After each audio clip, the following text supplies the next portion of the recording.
La divisió de números decimals. Primera lliçó. En primer lloc, és important recordar què és un número decimal. Per exemple, 12,629 és un número decimal perquè està composat per una part entera i una part decimal. Aquestes dues parts estan separades per una coma. Llavors, este número es pot llegir com 12,629.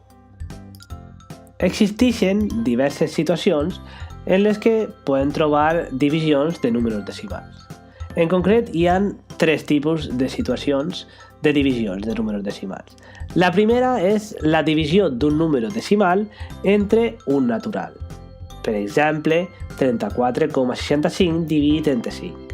La segona és la divisió d'un número natural entre un decimal. Per exemple, 3.465 dividit entre 5,8. I la tercera és la divisió d'un número decimal entre un altre de decimal, com 23,87 dividit entre 5,6. En aquesta lliçó anem a veure únicament el primer dels casos, és a dir, la divisió d'un número decimal entre un número natural.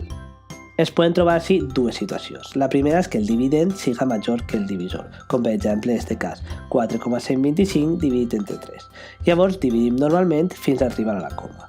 4 entre 3 és cap a 1, 1 per 3, 3 fins a 4, 1, baixem el número següent i com hem arribat a la coma, fiquem una coma en el quocient. I continuem dividint. 11 entre 3 és cap a 3, 3 per 3, 9 fins a 11, 2, baixem el 2, 22 entre 3 és cap a 7, 7 per 3, 21, fins a 22, 1, baixem el 5, 15 entre 3 és cap a 5, 5 per 3, 15, fins al 15, 0. I ja tindríem la divisió feta, el resultat de la qual és 1,375.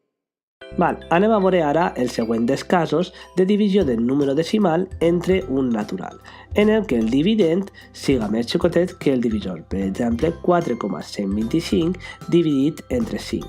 En aquest cas, comencem la divisió ficant un 0, en el quocient i agafem dos números del dividend, en aquest cas 41 dividit entre 5. I dividim normalment.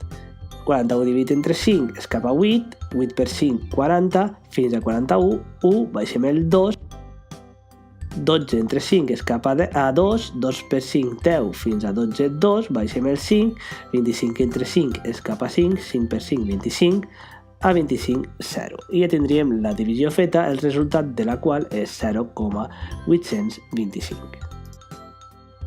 I fins ací esta lliçó. En la propera lliçó veurem la divisió d'un número natural entre un número decimal. Repasseu el vídeo si no us ha quedat clara alguna cosa i si teniu cap dubte no dubteu en preguntar-me. Adeu!